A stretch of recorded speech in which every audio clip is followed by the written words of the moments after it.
published live on the internet. So just to make you aware. All right, we're recording and we're going to start going from now. Hey everybody. Okay, so my name is Guillaume. Everybody calls me G. It's just simpler. And I studied, my life story is that I studied electronic engineering. I actually didn't know what I wanted to do with my life, to be honest. I wanted to be a professional photographer. I was going to be I loved electronics and engineering, but also liked the mechanical side of things. My uncle and family wanted me to be working on the mines as an engineer in the mines. I was going to do optometry at one stage. I mean, I was literally all over the map. So, and then I decided, well, the best thing to do is to actually get a trade behind your name. Get something that is, a proper trade that you can do if things don't pan out. So I went off and I went to technical school and I studied electronic engineering. Okay, cheers, Mark. And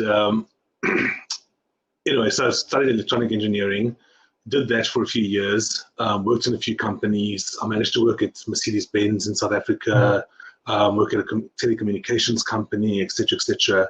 But as I was going along with this, I was finding the internet and the web and the World Wide Web and stuff. This was all like 2000, 2001, 2002, 2003. And I was really interested in that. So one of my friends showed me what a website was and how it worked. I was like, well, that's pretty cool. That looks pretty easy. And because I did electronic engineering, I knew how to do the basics of coding and programming. So I was able to do some PHP development. And this eventually moved around me to start my own web development company, doing websites, online marketing. And while I was doing that, I was a founder in a startup.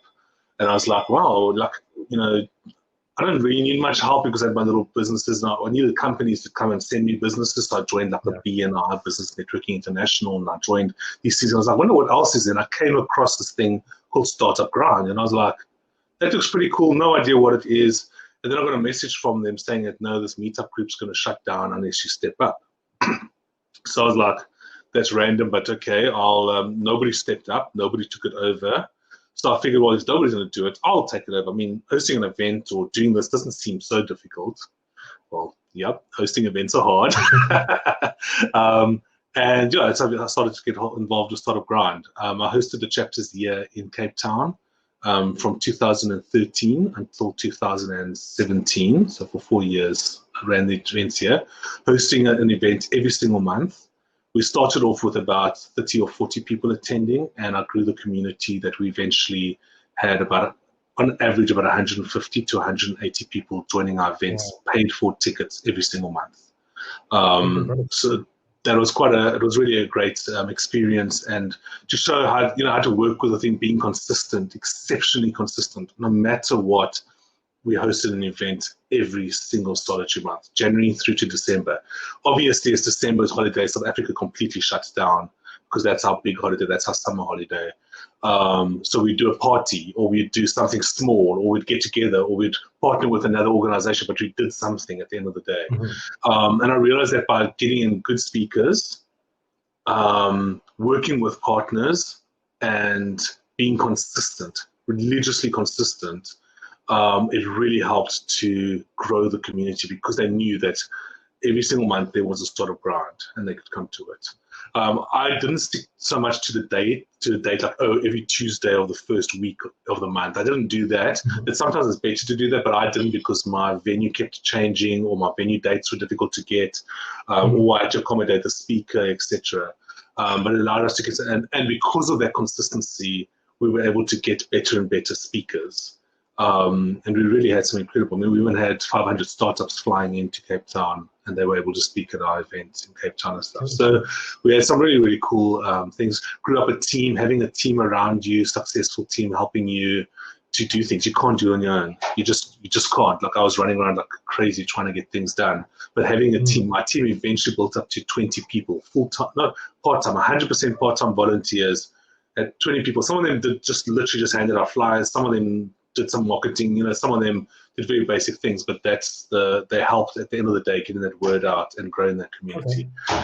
So that was Startup Grind, and then while I was busy doing that in 2015, Derek, the founder of Startup Grind, reached out to me and said, listen, you've been to global, we've met you, you're very interactive in the group, etc. Would you like to be part of Startup Grind HQ and actually help us oversee Africa, Middle East, and Asia? So I was like, let's do this.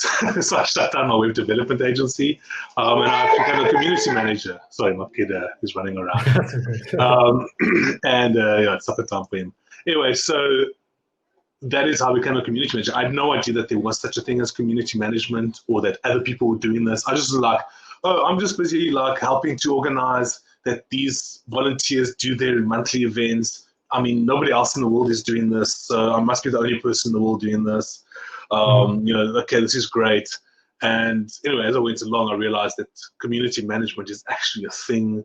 There's this whole industry behind it. There's, like we were saying earlier, there's practices and best practices, and there's, you can create progression diagrams, etc. And there's cool tools and resources that can help you in community management. And that's how I got into managing communities. And also because it was part of Startup Grind, it was really incredible to have that experience of working with a global community, hosting these events. When I joined, Startup Grind was about 100 and something chapters. And now we're sitting at about 600 plus chapters over the last 5 years. Yeah. I mean, what do you think? What do you think Startup Grind can attribute that success to? What makes it so appealing that it has spread across the world? To how many different countries are we at the moment? Actually, Madeline will be able to give a better answer to that, but I think 120, 130, somewhere around there. Wow. Yeah. So, what do you think is that appeal? What's kind of the attraction to Startup Grind? Well, what is the attraction to any community, really? And it comes down to why. Why are you coming together?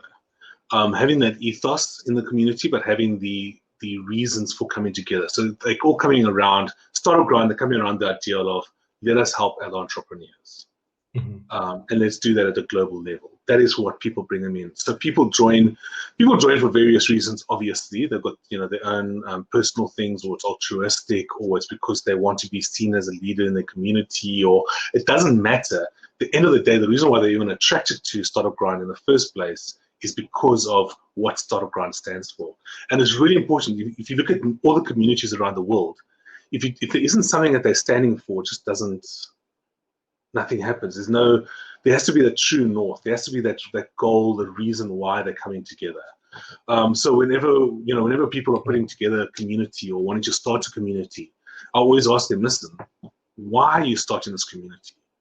Because it's nice, I want to chat to my friends or something. Oh, okay, that's cool. That's a nice little group. That's totally fine, but that's not going to scale. That's not going to grow. If you don't want to scale or grow, it's just be your group. That's fine.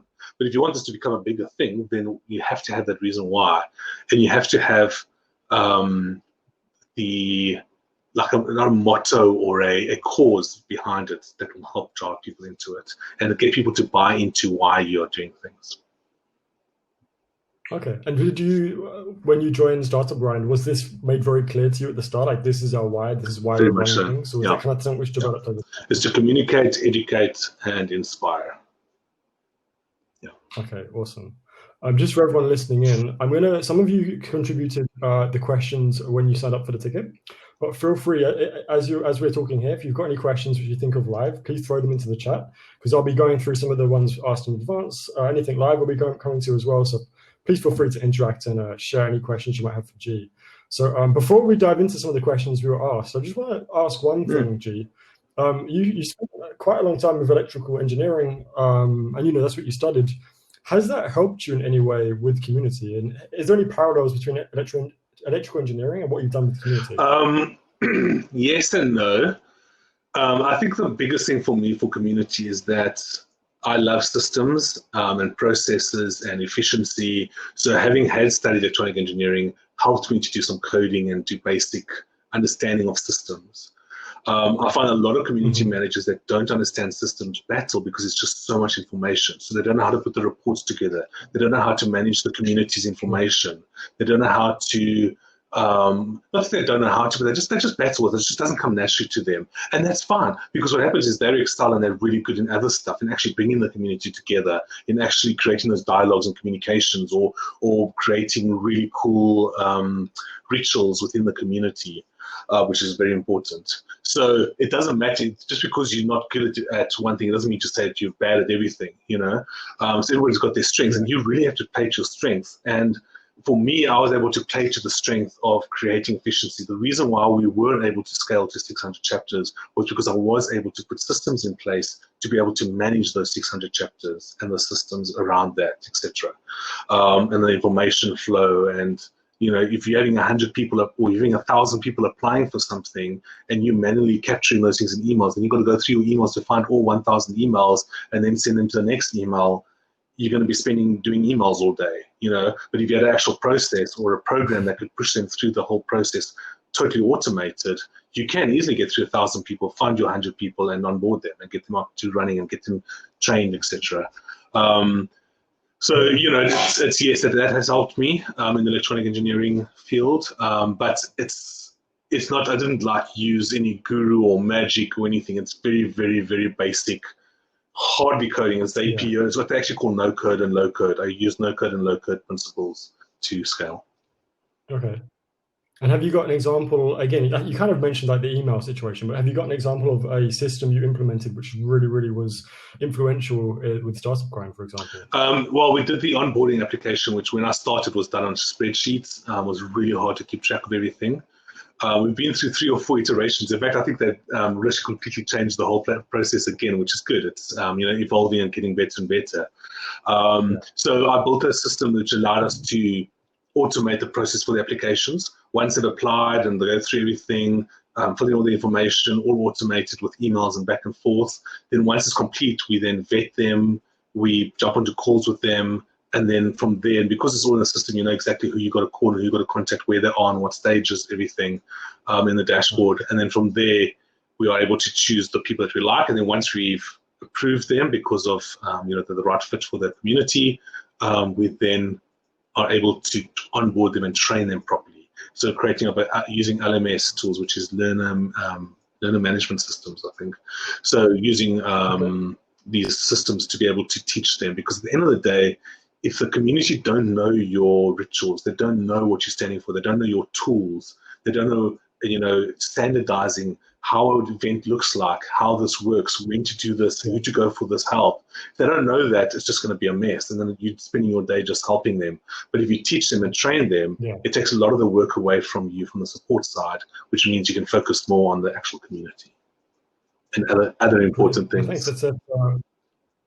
Yeah, that's awesome. I mean, I'm definitely guilty of not systematizing my things enough. I'm definitely very manual right now, and I probably could benefit from it. Everybody, don't worry. That's and even at Startup Grind, we're still busy trying to watch. There's so many things that are manual. It's just one of those things. Yeah. Sure. So let's jump into some of the questions which were asked before. And like I said, if anybody's got questions that you think of live while we're chatting, please jump in and go ahead. So since we've got Philip on the call, I think Philip asked a question.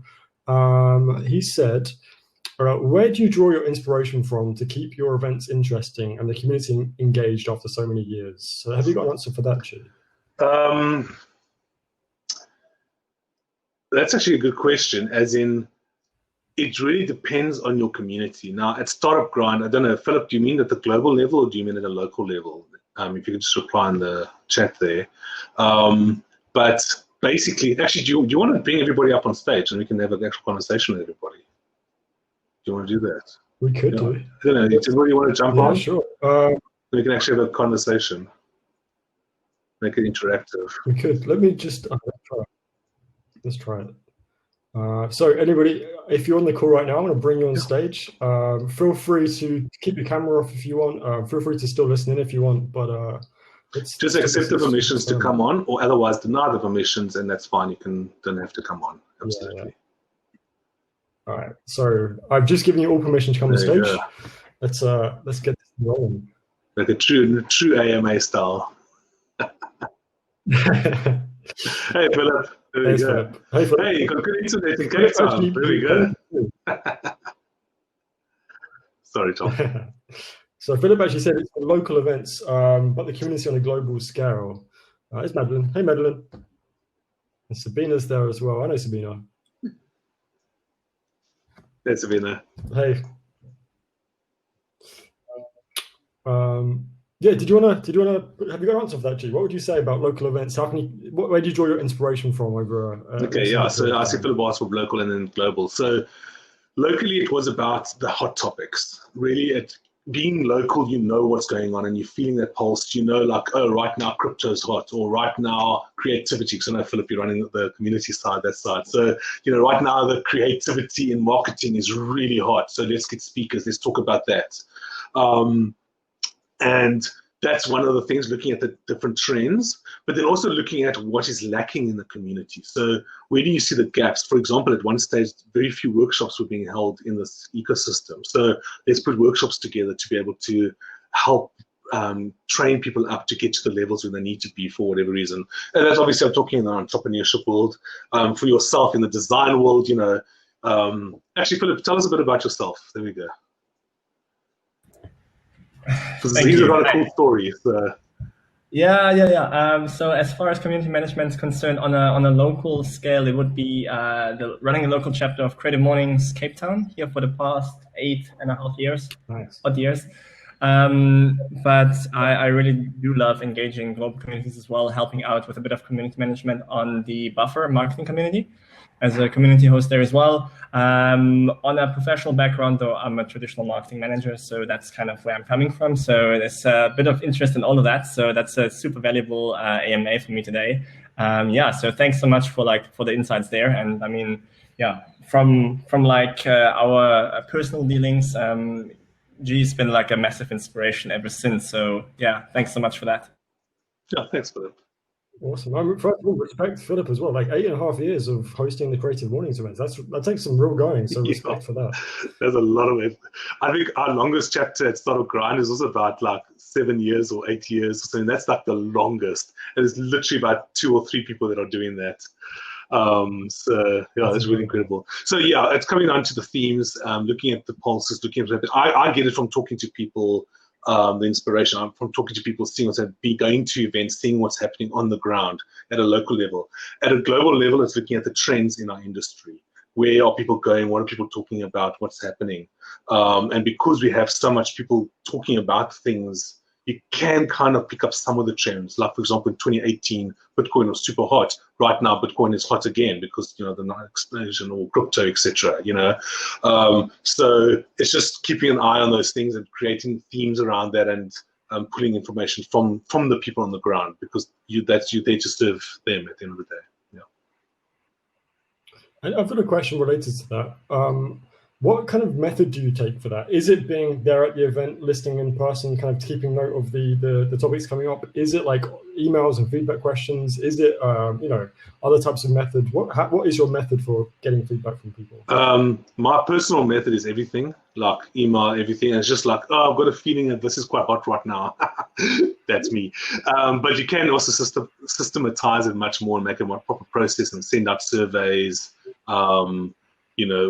People hate filling in surveys, and it's really hard to get people to fill in surveys. But if you're able to, like, hey, here's a free ticket to your next event, although Creative Mornings is free, but like Start of Grind, hey, here's a ticket for your next free event or whatever, then that definitely is a way to garner more information that is more structured. If we go super macro for a second, like, where do you dump these ideas once you've got them? Is it like, what do you use to dump these ideas? Oh, okay. It's actually something I really enjoy is keeping documentation. I hate writing, and I'm very bad at keeping lists, but I've learned one thing. Lists are incredible. It doesn't matter what tool you use. I do not care, but keep a list of stuff. It's ridiculous how often and if you know where you keep your lists and your lists are structured, you can easily dive in and find the information you need. Sure, there's Evernote and there's everything. My favorite tool for keeping lists of things was Streak, because the company used Streak. So I was able to you can keep people's emails, and you can, when somebody emails me, you can see the information. So that's streak.com. It's a CRM that's built into Gmail. Really, I highly recommend, if you're looking for a very lightweight CRM, get that. But if you're looking for your personal place to dump your own personal notes, I highly, highly, highly recommend Workflowy. Yeah. So Workflowy is nothing else but bullet point lists. and you can have a bullet point, bullet point, bullet point, and then you can go under that bullet point, you can have another bullet point which indents, and then you can indent in that and indent, and you can go infinitely deep and infinitely out. So you can then, say for example, you have 5 bullet points and these ones are 5 levels deep. You click on that bullet point and it zooms into that bullet point and everything disappears and you just see that one bullet point and then you can work off it. And it's amazing. So you can have your high level lists and then inside of that you're capturing your information. You can use hashtags for keeping track of trends or categories or anything.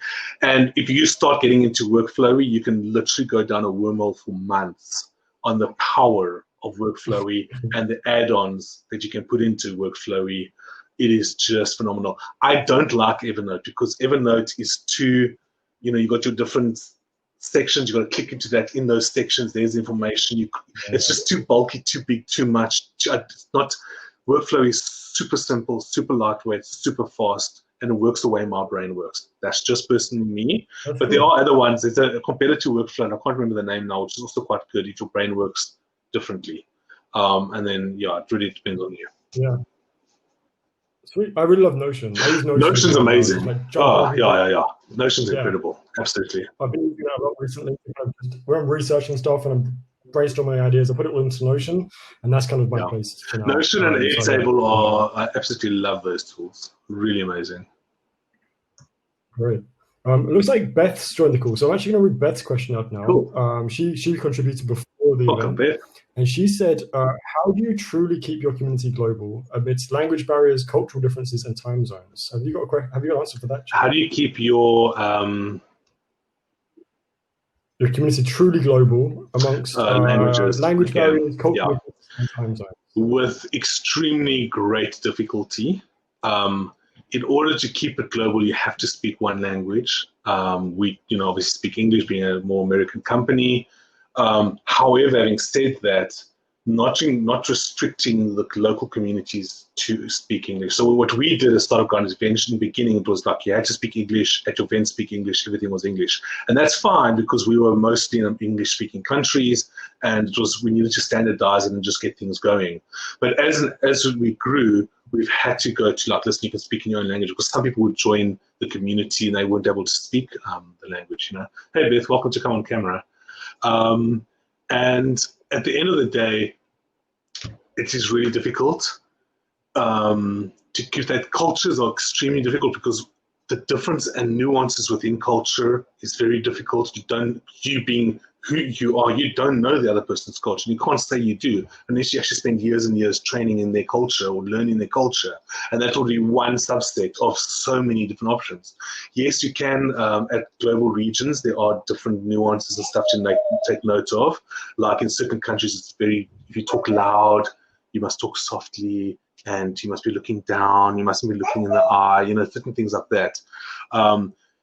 The important thing about all of this is to ensure that you are mindful of it, that you're not putting your ideas and your, what's the word that Google uses, your objectives onto it, or your unconscious bias, that's it. You're not using your unconscious bias, being very conscious of your unconscious bias. So when you're talking to somebody, that person's talking soft or loud or something, sorry, my kid's having a fun time out here. You can see me, boy. So if you are ensuring that you are keeping that idea and the unconscious bias in check, and somebody's talking soft to you, don't think it's because they're scared or because they think it's just realizing that they're from a different thing. And by accepting it and by making sure that you're checking all of those things, it will help you in order to make the right decisions or better decisions. And every single time you write anything, write it out, brain dump it, and then make sure you dumb the conversation down to a very, very basic level. You don't know, somebody in China might not be able to speak English properly. They cannot read English properly. So by you saying, oh, this is a fantastic, jolly time of colloquialism and whatever, it's just not going to help. So keeping that language as simple and basic as possible, not being all like, oh, look at me, I can write in beautiful prose and poise, etc., etc. It's really about taking and stripping away all ego, stripping away all, oh, but I'm always right, stripping away all of that, all of those biases. And it's, I promise you, it's difficult. It is extremely difficult, especially at a global community. And you forget how quickly you fall back into things. Yeah. Madeline's got a question. I don't know. Is that something you take? Sorry, Tom. Yeah, that's fine. Sorry. You still there, G? Yeah. I think my internet might have been a bit unstable then. Is that something which you actively, when you're dealing with chapter hosts in different places, is that something you actively take into each session? You kind of approach them with this very open mind and think, is that, do you like systematically approach it every time like that? Yeah, whenever we communicate, definitely. Whenever we're jumping on calls with anybody, it's always like, okay, gee, we're jumping on with somebody, let's, like we're interviewing people and stuff. I'm always cognizant of that, absolutely, yeah. And you have to be cognizant of it all the time. And if it's not part of your all day, every day, then it's a problem. Beth, did you have any follow-up questions about that for G? No. I actually had a question. Yes, and maybe this can just go out to everyone, but something that we're really focused on at Startup Grind is helping our chapter directors just get more people to attend their virtual events. I think in the beginning there was like this huge wave, and now it's just kind of slowing down, and it's really kind of hitting everyone's confidence on how to just get more than 20 people in the room compared to like in-person events where you could easily have, 60 to 100. So I was just wondering if anyone in the room, besides just getting like really big speakers or having like neighboring chapters and neighboring communities, like cross promote and collaborate on events, if anyone has seen any other like marketing tips or just things that have like really worked to bring more people into the room. That is a good question. I'm not going to answer that right now. I'm going to wait till anybody else says something, and then I'll answer that towards the end. Sabina, if you want to chat or say something, or you have an idea, or Beth, or Philip, or Tom. You're hosting monthly events.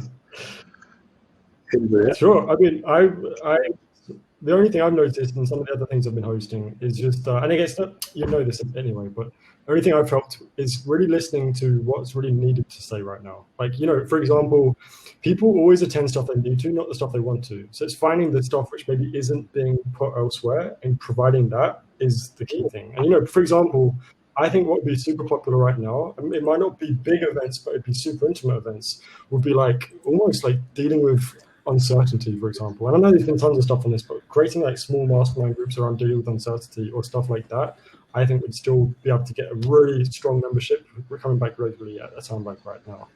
But that's just what I think. Thank you. Very true. Yeah.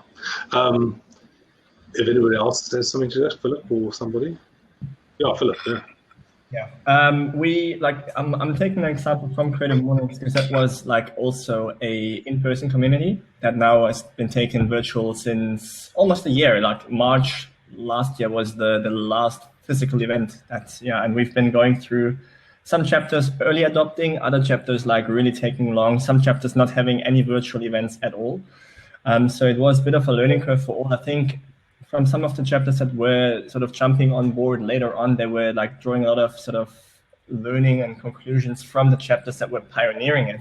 And what was very unique for Creative Mornings always was like sort of the creative aspect of how to run an event. Yes, it's a traditional talk series like any other, but that charm or like the sort of little interesting creative intros or a little game ahead of a talk, a little icebreaker. They've been amazing for the in-person gatherings, but I've been blown away by what some of my fellow chapter hosts have also come up with in the last year of like how to convert that one into like a virtual event. Like some chapters would literally have a band perform on like basically in their own studio for the event, but customized to the theme. So they would be all dressed up. They would encourage people also to dress up. It obviously doesn't work for all kinds of events. For like an inspiring morning talk, this is just perfect. Everyone's waking up, everyone's getting inspired, having a cup of coffee. An interesting sort of game series was also just to get the blood flowing and everything was like the raise your mug. So there's a whole like list of like 20 different questions. Raise your mug if you're in dire need of a haircut. Raise your mug if you wearing actual pants right now. And things like that. And it makes people smile and it makes people engage. And that made a whole difference in like how they remember the event. They're not just there to like passively sit by, but they became part of the event. And if it's just for 5 minutes ahead of an event, and finding 20 questions like that is super easy. Most of them are available out there for icebreaker questions, long lists, lists again, key. There's quite a few of them. So yeah, that has really worked wonders for 3/4 of the year, and I think general event fatigue then virtual event fatigue kicked in, and I'm very curious to see what everyone else like could mention, because at least for our local chapter, we're battling with that exact same issue as well now, and kicking off the year in February. So yeah, if anyone else has some great ideas. Well, that's a great idea. So thank you for sharing that. Thank you, Philip. The power of unity, right? Bringing all these great ideas together. I think from my side, one of the things is we can't treat virtual the same as in person because you're not getting the same things out of it. So, why are you hosting local events at a local level? Why aren't you only hosting global events? And that's one thing. Why not having a thing together? Okay, bye, Sabina. Thanks for joining. Okay. Bye. So why are you doing that? I'm just talking hypothetically. It's just we need to rethink about things. Like if you look at virtual, everybody's moving to virtual, but they're still trying to emulate the offline. Why? Yes, sure, there's certain experiences and benefits and stuff, but you can't get certain things. You can't just casually walk past somebody and stop for 5 minutes and talk to them online. But what you can do is you can jump from here to Australia within the blinking of an eye, So leveraging the powers of that. So that's one thing, is just rethinking why you're doing it. And then does it have to be monthly? Maybe you do a quarterly call in your community because it is event fatigue. People don't want to go to event. But if you have 4 events a year that are just mind-blowing, amazing with great speakers or whatever, then you'll have your numbers will be up again. Whereas in person, it's more people coming, they're meeting other people, they can catch up with friends. It's a very, very different style, different thing. Online, you don't sit and chat with each other. You can't have, for example, in this room, you can't all sit and chat. Like Beth can't chat to Philip while I'm chatting to Madeline at the same time. But at the same time, I could share my screen and share knowledge, and do other things that I can't do on, trying to explain how to get somewhere offline. You have to pull out Google Maps, and then, whereas now I can share my screen and I can show so much more information. So I think it's just rethinking these things is very key in order to help us engage the communities more and better. And like Philip is saying, making it engaging moments where you're not just joining, you're coming on, you're checking, and then leaving. I could do that by watching a video on YouTube. There must be something out of benefit. We do that with Bevy that we're on now, this platform. You can do the breakout rooms, and I've seen that exceptionally powerful with massive conferences right down to small meetups. You just do a little breakout room. Everybody goes into the breakout rooms for 5 minutes, one-on-one conversations, or 2 or 3 people in the room. They chat for a few minutes, they come back. I used to do it when I was running my chapter here. I did the chapter for 2 months online. Last year at Cape Town, and the people would come on and they'd all look at each other and be, you'd have the talk, and then I'd break them out into the rooms, and then I'd bring them back and they're like, hello, what's up? Oh, this is so amazing. The whole energy, the whole vibe just completely changes just because they were now able to interact with this one person, and they come off and like, I found my co-founder, or, oh, that was incredible. And, it's through that energy, because it's really hard to get energy online. Like just from you talking more animated, you guys are smiling. Everybody, the whole energy in this room has just changed. But it's really tough to do that online, So yeah, that's from my side. Hope that helps, Madeline. I've got a question which is related to this. Like, it sounds like you're very, I don't know if I'd use the word empathetic or just attuned, I guess is the best word, to the way people are feeling like when they're thinking about events. It's almost beyond. I've spoken to lots of people within the community industry, but you seem very, very attuned. Like, is that natural, or is that something you've kind of worked on? That's actually a good question. Don't know if it's natural or worked on, but what I have noticed when I started my event at Startup Grind, I made sure that the experience was an amazing experience. And I don't know why I did that. I was just like, well, if I go to an event, I want to feel like I'm being held on kid gloves and I want a nice experience. So I used to do so much, but I used to pull so much effort into my lighting and into the visual aspect.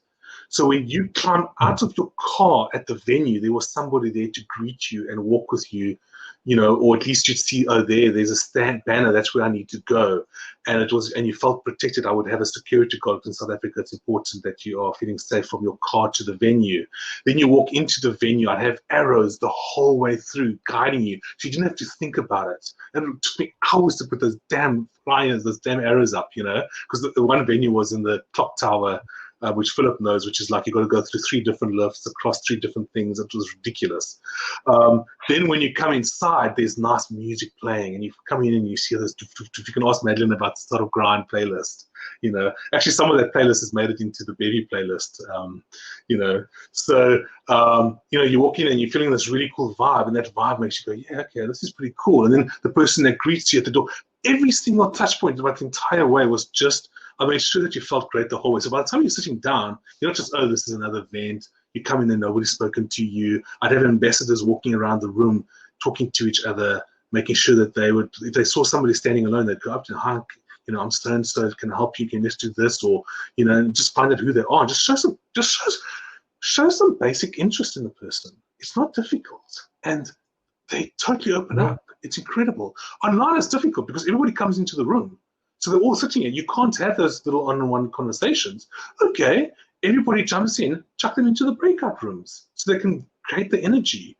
Okay, listen, we're in breakout rooms now.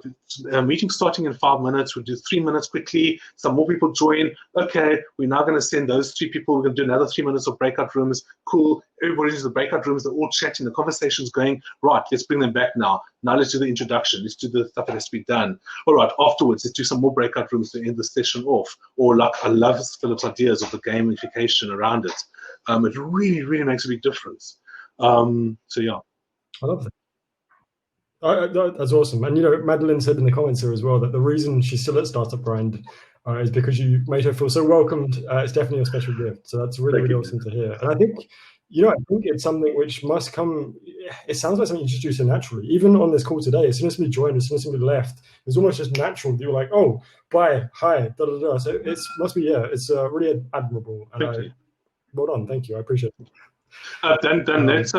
Donato said something about the PhD communities. Maybe it's something I could do, looking at how best to communicate to a global audience with different cultures. I think that'd be a really incredible, resource on how do you communicate with different cultures as a community manager. That'd be like, if I had that, it'd be amazing. Yeah, that'd be really cool, Donato. I tell you what, Donato, so they actually also asked a question before the event, and they said, how can you foster a shared language within the community? Have you done any of that at Startup Grind, and what's the approach? Well, I should, if it comes to pure language and not rituals or anything, then around pure language, we were just 100% English because it's the business language. Most people can speak it that are in the different countries. So we just use that as our go-to. And, you know, like when we come together, everybody speaks English with each other because we do come together at the global conference every year. You know, we can speak to that. But as far as the other languages around the softer languages and soft touch things and rituals, you know, there were things that the community would bring out that would be like an internal joke. And we try and share that among everybody and have everybody could buy into that. Well, it's not the word language, but like that little joke or that little thing. And that really helps bring the community together around certain aspects. As the community grows, I find you get like 60, 80, 150, 250, 600. Those are your kind of cutoff points. So like when you're at 60, and this is more in person, when I was 60 people meeting, I knew everybody in the room. Everybody knew me. It was amazing conversation. It was nice. 30 people's intimate. It's really nice, or less. 60 people was like, it was quite a nice, like there was enough people to make it like a nice event, but a few people to still keep it intimate. The minute we hit 80 people, I started missing, I didn't catch this person's name, I wasn't able to talk to everybody. It started getting bigger, but it was still kind of okay. But then you hit the 120, 150s and 200s, then the community starts breaking apart. It's not that close-knit community. At Startup Grind, I saw that as well. When I joined Startup Grind, we were 60 chapter directors. So we were able to communicate with each other, and they were all very, we'd all talk with each other. Now that's not happening as much, but that's okay because the community's evolved and it's changed. And now you're getting these smaller micro communities within the macro community. And that's actually quite cool. Like look at Reddit. It's one of the largest communities, but there's hundreds of thousands of micro communities and micro communities within those communities, and that's what naturally happens. And if you're able to create those micro communities, they still feel like they're together as part of one big thing, because they know that they're all there for that one big thing. So as your community grows, make sure you do create micro and actively create them, but without siloing other people. And that's very tricky to do. That's tricky. To create those micro communities when now starts being inner circles, that you don't want that. So it's a very, you've got to be communicating, hey, we've got this community happening, anybody can join, and you're making sure that there's somebody that is running that community that is able to, like a Startup Grind, we had people that were very passionate about Bitcoin and blockchain. So they created their own little chats and channels and everything. But we would tell people, hey, join this, and then we'd have somebody that would at least help welcome them into that channel. So if you're new there, you don't feel like, oh, these guys are talking down at me or they don't want me there. They're actually welcoming me in. And then, it creates and fosters that community. Is that your approach? Is it kind of noticing like this sub-community which is building, or noticing the fact that the community needs to divide and kind of building like a new onboarding process for that? Yes and no. I don't actively do it because I don't want to divide and I don't want to call it out, but I notice it and I just make sure that those inner communities are welcoming to other people of the greater community, which is very tricky to do, especially online, because you're not sitting there next to the people. But you'll see somebody mention somebody else will mention something, they're going to go off and chat, that's fine. Then you see the third or fourth person, you're like, wait a minute, something's happening here. Okay, wait, let's make sure that this gets integrated in properly throughout the entire process. Okay, cool. I'll tell you what, there's a few more questions which were submitted beforehand, but just I want to give people a chance who are on screen right now. Do you have any questions right now for G, which have come to mind from anything we've just discussed? Philip had one, I think. Philip, your no-go question. Yeah, if you have any event no-goes, something that you would at all cost avoid?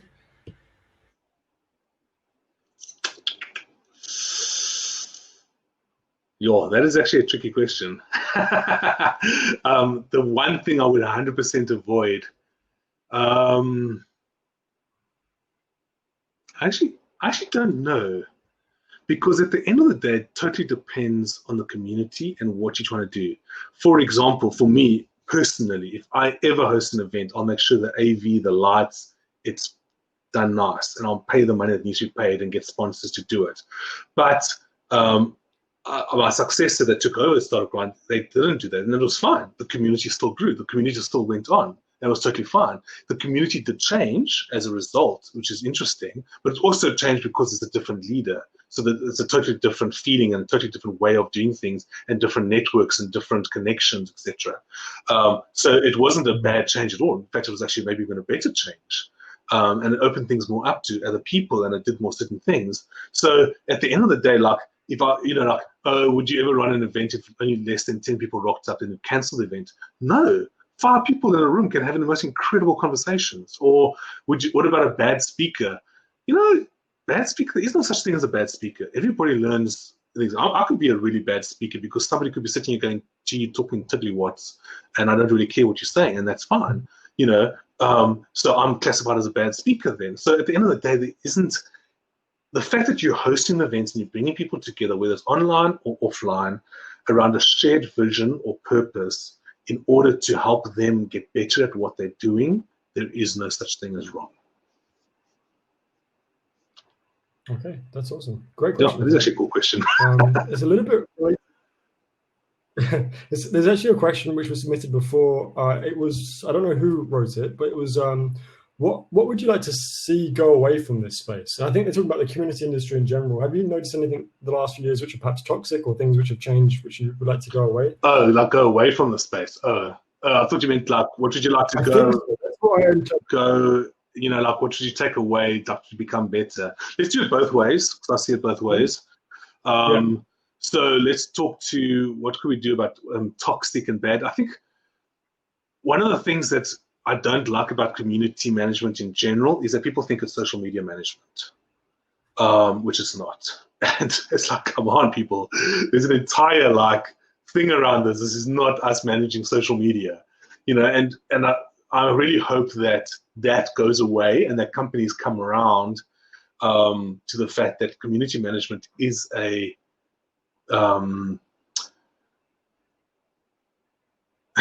yeah, sorry, I was reading one of the comments, is a actual complex and very, it's an incredible industry to be in, and what you're able to do. Sorry, Sebastian was like, people think that she runs in an apartment complex, you know, which actually you could actually equate to, you know, like everybody at different levels and the different people in the complex and stuff. So, but yes, it's very difficult to explain this to my grandmother. My mom still doesn't even really understand what I do, and that's okay. It's changing. What's cool is I am seeing more and more people becoming vice presidents of community, more and more people becoming community professionals, and I'm really hoping that that actually becomes much more in the future.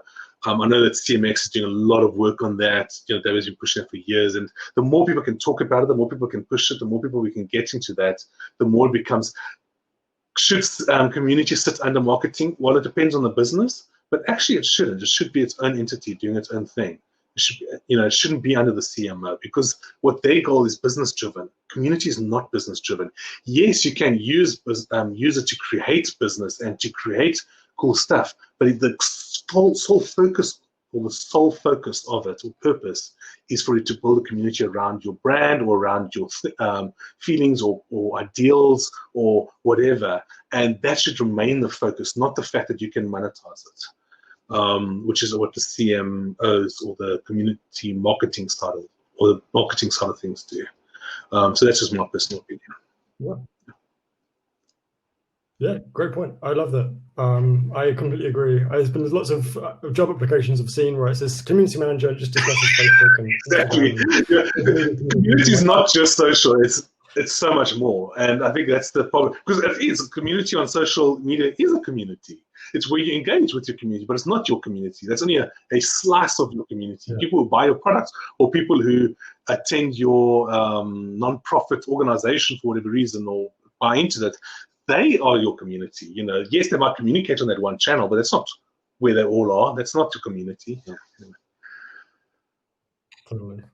Did you have the other way to interpret that question? Did you have that was the to become a professional. Yeah. So I hope to see in the future community become an actual, you know, and more pay for the poor people, because I love the saying for the community managers is you have to be the most sensitive, most soft person ever, but at the same time have the hardest skin and the hardest, because you take abuse, like so much abuse, internally, externally. The abuse is just torrential and ongoing. But at the same time, if you're not empathetic for that one person's needs and concerns, you are a tyrant, monster, the worst person in the world, you know. And it's just like, you got to have that balance. So community professionals are very, very, very special people. Can you tell us a bit more about that? Because I completely agree, but what would you describe those people as? I mean, you've mentioned a few things already, but how would you describe like a really good community professional and what their attributes are and what kind of personality they're willing to learn, they're willing to listen, they can totally have a thick skin and be told, listen, you're totally shit at what you do, and they'll be like, that's fine, I'm doing it anyway, well, let's change this, let's make it better, and not go into a response and a defense and go, how dare you say that? You know, you must be like, oh, okay, I'm sorry you feel that way. Cool, let's work on this. Let's help me become better at this. If you got that disposition, I think if you have that disposition alone, you'll be a good community manager. Everything else can come after that. You know, you can learn how to oh, cheers, Madeline. Bye. You can learn how to work with community data. You can learn how to be more empathetic. Well, I suppose you can learn to become more empathetic. It doesn't come naturally. If it doesn't come naturally to you, don't go into community management. But if it does, you can become better at those things. You can become better at managing things, or managing your time, or managing the community, or reaching out to the community. Those things you can learn. But if you aren't able to take abuse and then still be nice back to the person and carrying on being nice and work with that person, then it's really tough. One of the biggest lessons I learned was I was doing a website. This is actually a website that had nothing to do with the community, but the story translates. I was doing a website for a company, for this guy. He was difficult, like difficult. You know, you get those difficult customers. I'm building this website, I've done the thing, put it together. He wants this change and that done, so I'd kind of do it, but I run out of time because I'm also busy handling other projects, and I'm busy running Startup Grind, and I'm busy studying electronic engineering all at the same time, so I'm busy running out of time. One-man band show here with my web development. So eventually I sit down with the guy, and the guy's like, listen, I'm being very disappointed. You didn't do this, you didn't do this. This is bad. You've done this is great, but you didn't do that. You know, he just listed these things. So I said, listen, I'm really sorry. I'd really apologize. Let's sort this out, and I promise you for the next 3 days, you've got 100% of my attention. And the guy said to me, you know what? He learned that lesson. He says, if you buy and that's where I learned the lesson, was from him saying to me, if you go and buy a Ford, and it's the worst car you've ever bought, it just breaks down all the time. But you take it back to this mechanic and the guy with the seller that sold it to you, and they're like, listen, that's fine. It's changed, let's fix this up, boom, boom, boom, boom. And the car is perfect thereafter. You will never, ever not buy a Ford again. You'll be Ford for life. Even though it was a shit and it was a bad experience, because that person came and helped you and solved your problems, you become the biggest fan. And so therefore, after that, you had my respect, I had his respect, and we were able to work very well together. Actually, we had a really cool relationship. He's now passed away, unfortunately. But that was a lesson I learned, is that, and I've seen it as I've been going through life, the people that are your biggest critiques, and the people that are the worst, and the people that are absolutely, like absolutely on the polar side of the fence, they can become your biggest fans and your biggest, your biggest fans and cheerleaders in your organization or company, if you know how to treat them properly and treat them like an individual human being, and work with them to solve the problems. Yeah. No, I completely agree, and I've seen it myself. Some of the few communities I've run, some of the biggest kind of arseholes, if you like, turn into being some of the biggest, most passionate fans once you've solved the problems for them. It's almost like they've got passion. Exactly. Right?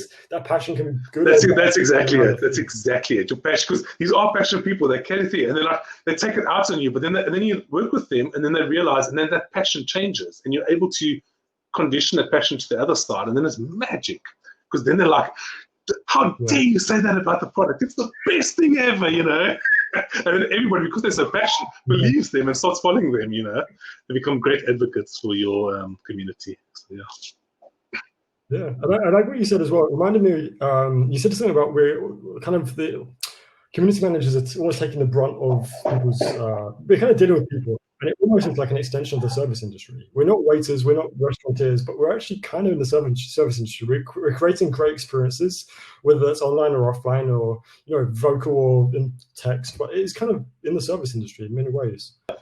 That is actually very true. We are concierges of the community.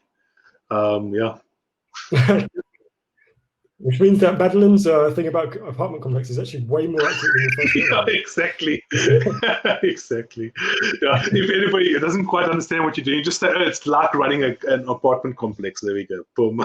I like that. We've got about 5 minutes left. Again, I'll give everybody a chance on the call first to ask any more questions. And there are a few more I'd love to get to, which were asked before. So, Philip, Beth, do you have anything else you'd like to ask personally, or should I dive into one or two of the last ones? All good? All right, let me have a quick look at what else we've got now. I've got one actually for you, G, which I'd like to ask people anyway. What's one of the biggest mistakes you made throughout your, let's say, community career, and how did you end up fixing it? Very good question. I have now left Grind. I'm no longer with Startup Grind. I'm now working at Bevy full-time as a product manager. So I've gone from community, then I started overseeing community and engineering, and now I've gone over to the engineering side. So it's been quite an interesting journey. So I've had some time to reflect on my time at Startup Grind and what I've done and things. And one of my biggest things that I wish I'd done, no, it's not a regret because I'm glad the way it went and what we did. But one thing I wish I did do was open the community much more up. And this is specific for me for Startup Grind. Being very focused on what we were doing and our, making sure that there's a standard across the board and that we didn't allow this and we didn't allow that. It's very good that we got those standards and that we do that, and that has to continue. But I don't feel I included the community as much as I wanted to in a lot of the decision makings and things. The reason why we didn't do it was because it would slow processes down and it becomes really difficult, and then suddenly everybody's a specialist in certain things when they don't actually see the bigger picture. But there's things we could have opened up, we could have done, which would have made a lot more better and would have brought in a lot more things. So that's one of the things that I'm like, if you are running a community, listen to the community and work with the community. It takes a lot of time, it slows things down, but the rewards are so much greater. And you'll have this really brought in, like Startup Grind community is incredible and they're all brought in and stuff. But if I'd done that earlier, because we've done it now in the last 2-3 years, that's what we've been fixing over the time. We've been making it more inclusive and everything. So it's resolving the problem, but it's still a problem. And it actually got into a point where it actually got quite bad. And there were, there were like rumblings on the earth of Startup Grind, and we had to then change things. And it's because I didn't change it fast enough to do that. So that's one of the things. I think that's actually the main thing. And then just keeping for yourself, if you are a community professional, keep track of your stats, man. It takes a bit of time, but just like how many people in the community, what's happening. I know you have to do your reports for whoever you're doing it for, whatever, but just keep your own personal, because at the end of the day, you can turn around and say, look, I managed to do this. Like, I'm able to say I scaled from 300 to 600 chapters in 9 months.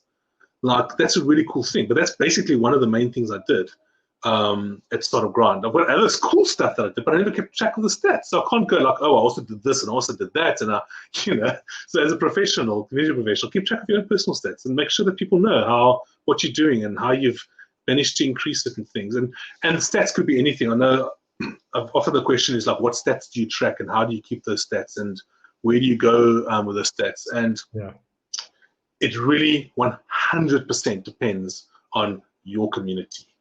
The reason why it's so difficult to write a book on what stats you need to track is because it really totally depends on your community. For us at Startup Grind, it was about, making sure that the events are being, the amount of chapters we have, that most of them host events monthly. That was our metric, But if you're looking at a product community, their stats that they might have to track is how many items were shipped or sold or something for that product, which obviously is not a good metric because it's not about community, it's about your product, but it's still a metric and you've got to track that, and that's fine. And if you are able to attribute to that, they are putting time and effort into that community and spending money on that community to build that, then, track that, make sure that it comes right. So, yeah. I love that. Awesome. Thanks for sharing. I think that pretty much brings us to the end. So I would just like to finish up by saying thanks so much for amazing insights. Really, it's been beautiful. It's given me a lot to think about for myself, both with stuff for CMX for in the future, but also in some of the other communities I'm running. It was really a great insight. Thank you, Tom. I really appreciate that. And if anybody has... I'm a little bit jealous of Beth of the place as well. Sorry, with Beth? Sorry? Beth is... the golden sunlight. Oh, yeah. I'm jealous. We've not had much sun here recently. All right. Well, thanks so much for tuning in. And I'd love to, thanks so much, G. It was really a great chat, and I appreciate you taking the time out to chat with us. So thanks, Philip and Beth and Donato, for joining, and hopefully see you guys very soon. Take care, everyone. See you later.